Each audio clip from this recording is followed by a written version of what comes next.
initiated from one master can attend this class?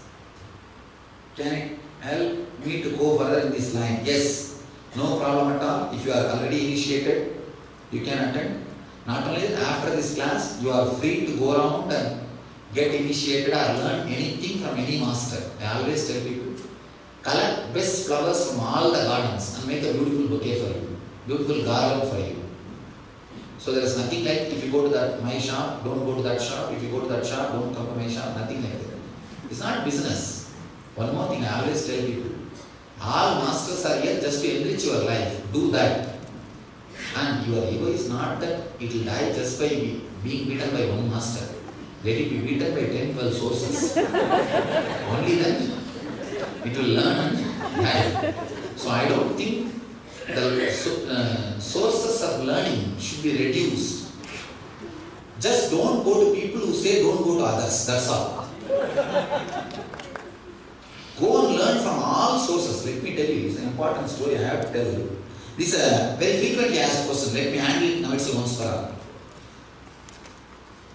This one group, fanatic devotees, I don't want to mention the name. These guys called me for a program. I said, I am too busy. I will come later on. They gave me pressure. No, you should come. I did not understand. They are calling me for argument, debate. When I understood that, immediately I said, yes, I am coming. I should not miss this chance. Usually I don't go, but if they challenge, I don't leave. Let's have fun. After going there, these guys asked me, do you believe in Gita? I said, surely I believe. That's my life. I spoke on Gita 18 days and I respect Gita. Even in the ashram, all my brahmacharis chant Gita. Even before food, we chant Gita. Such a wonderful scripture. Life for whole Vedic tradition. Then the guy asked, in Gita, Krishna says, I am the God. Then why do you worship Shiva? I said, what do you mean by it? When Krishna says, I am God, he means the whole cosmic consciousness. Not that 6 feet guy who was flirting with all the gopis with the peacock feather and the flute. He means his consciousness. That is also one form with which he came down. There are so many different forms. You call it whether Rama, Krishna, Gita, Rama, Krishna, Gita, Buddha, Shiva, whatever name you give. That's a consciousness. Then he said, no. When Krishna meant, I am the only God, he meant Vasudeva Krishna. Not Parabrahma Krishna. I don't know. It is Parabrahma Krishna, not Vasudeva Krishna. Then he said, what is the guarantee? How will you prove it is only Parabrahma Krishna, not Vasudeva Krishna? Means the person who took birth for Vasudeva and lived in Vrindavan. I told him, be very clear. Just read the second chapter of Mahabharata after the Gita. See, Gita is given the war. Just second chapter if you read, it's an important thing. Many of you may not have heard or read about this. After the war, Arjuna and Krishna, both of them are going for a picnic. A casual, friendly vacation, resting. Then suddenly Arjuna asks, Krishna, you taught me Gita in the war.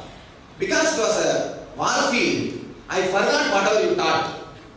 Please tell me once more everything. I wanted to remember and memorize in my heart. Krishna says beautifully, understand, not only you forgot, I also forgot. Because when I uttered those words at that time, I was in samadhi. I was in superconscious state. From that state I uttered all those words. Now, I also forgot. Maybe I can download whatever I repeated that time. Few things I can remember and tell you the essence. And he repeats once more the essence. Whatever he remembers, it is called Anugita. That time he says, during Gita, when I delivered Gita, I was not Vasudeva Krishna, I was Parabrahma Krishna. Understand, when Krishna says, I am God, he says the cosmic consciousness. He means cosmic consciousness. That guy who challenged me, he said, you are well read. I think I shouldn't have spoken to you. I said, not only to me, stop talking to this nonsense to anybody and everybody. Don't add more fanaticism. Don't add more fanaticism in the name of Krishna. Say Krishna is God, perfectly alright. But don't say all other gods are lower than Krishna. Then what is the difference between you and the Krishna who are saying he is the only son of the God? Then we are all adopted son or what? What do they mean by the word he is the only begotten son of the God? We will lose our sanctity, understand? Non-conversion and ahimsa, non-violence is the root of our tradition. We don't believe in conversion and we don't believe in terrorism. But these fanatics, these Krishna fanatics, will create one more terrorism. If you say that only Krishna, what nonsense is going on? Then after that they stop calling me. I don't know whether they stop talking this nonsense. Same way. See, say, he's a prophet of God, perfectly alright, nothing wrong. He's the last prophet, what do they mean? I don't understand. Then after that nobody became enlightened. See, I became enlightened.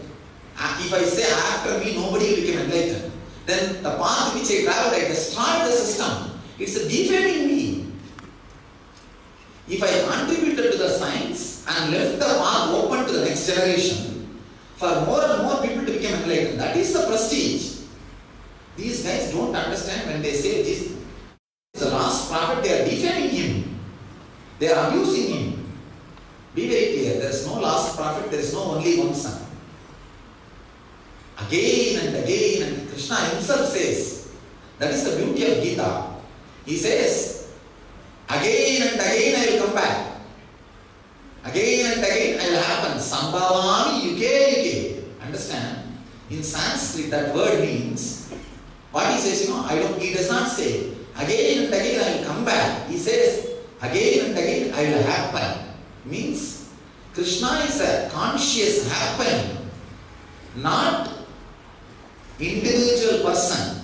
He is a conscious happening. He says beautifully, Sambhavami yuke yuke. Every generation I happen. He will happen again and again. So be very clear. There is no such thing as, if you come to me, you should not go to any other tradition, or you should not learn from any other tradition. Learn from all sources and enrich you. See, basically, this whole thing, spirituality is what for? To expand you, to enrich you.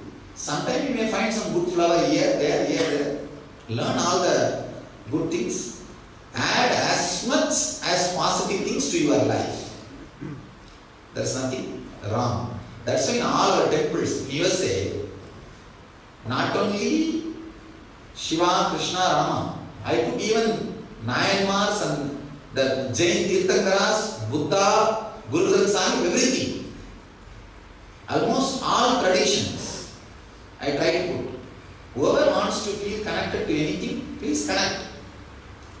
All I need, see, the purpose is to elevate your consciousness. If you feel connected to Shiva, then pray to Shiva, meditate on Shiva and elevate yourself. If you feel connected to Krishna, then meditate on Krishna, elevate yourself. The purpose is raising your frequency, raising your consciousness. Any technique is okay, any method is okay. Don't go to a person who says all other things are lie, are lower than them. Don't go to a person who says don't go to others. That's all. Do the accumulated karmas of all past births be burnt out in NSP? Yes. Even single conscious glimpse. See, if you have 1000 bags of cotton, it's not that you need 1000 days to burn it. One torch is enough. If your inner space is dark for 10,000 years, you don't need 10,000 years to light it. One lamp is enough, 1 second is enough. So, when I say yes, I mean it. I'll surely answer all the questions, but after the meditation.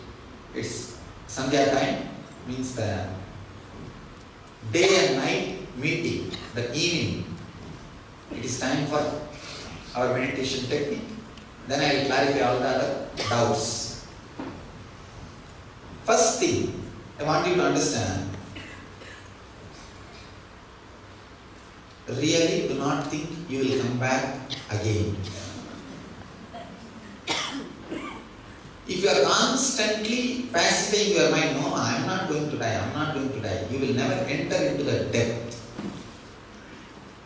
At any one day you have to die, you are going to die. May not be today, tomorrow, or someday. Not only you, I also have to die. Everybody has to die. Be prepared for it. That's what I am saying. Be prepared for it. Now, with sincerity, whenever your mind says, no, I am not going to die, I am going to come back. Tomorrow I am going to attend the program. Just push your mind aside. No. Let me see. If I die now, what will happen? Meditate on death. Death is such a powerful energy. It will reveal so much about life to you.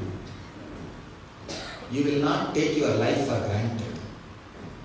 You will not take your life for granted.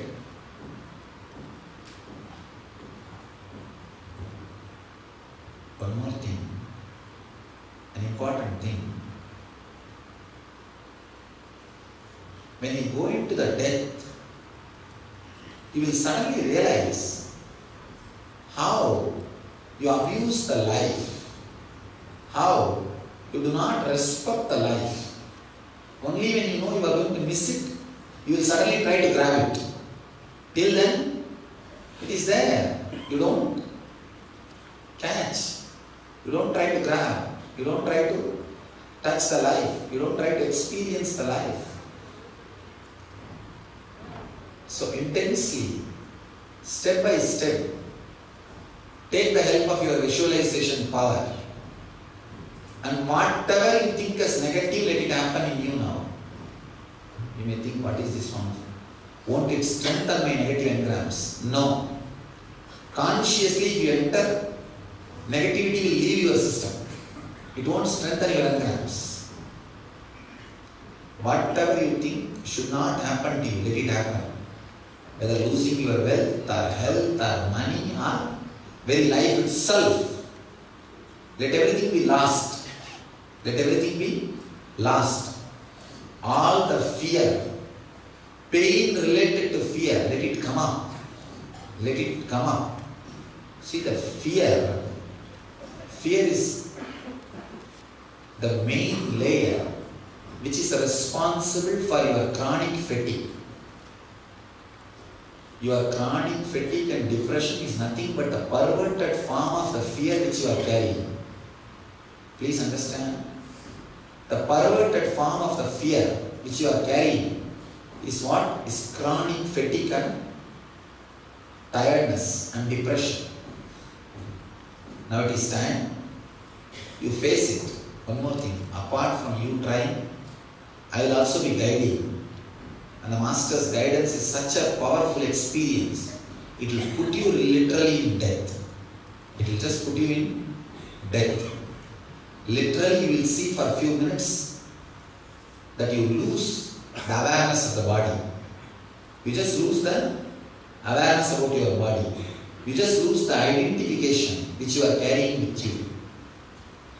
That will release the chronic fatigue samskaras from your body.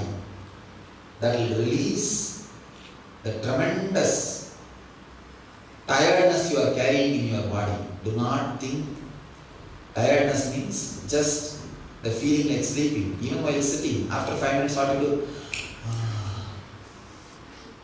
Or you stop listening. You stop being aware. Understand? Even while driving, when you sit in the car, you will be aware you are driving.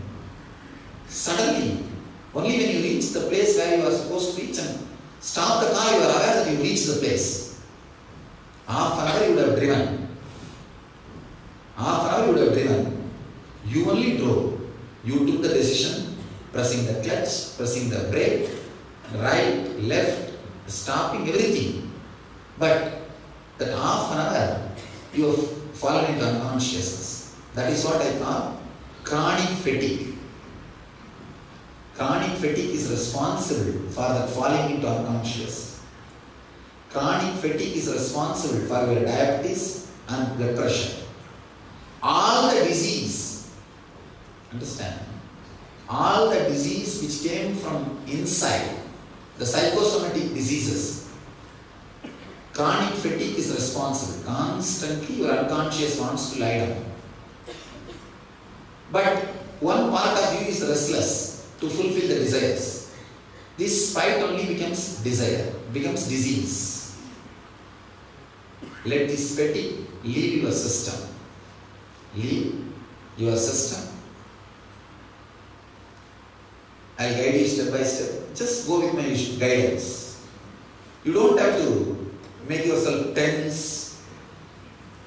Just with my guidance, along with my visualization, go with it. Suddenly you will see. You don't even have to visualize whatever I am saying. The words which I am uttering is automatically becoming experience in you. Automatically becoming experience in you. Just go into the deep state and let the Master's energy guide you into the depth. You can just read once more whatever fears you wrote.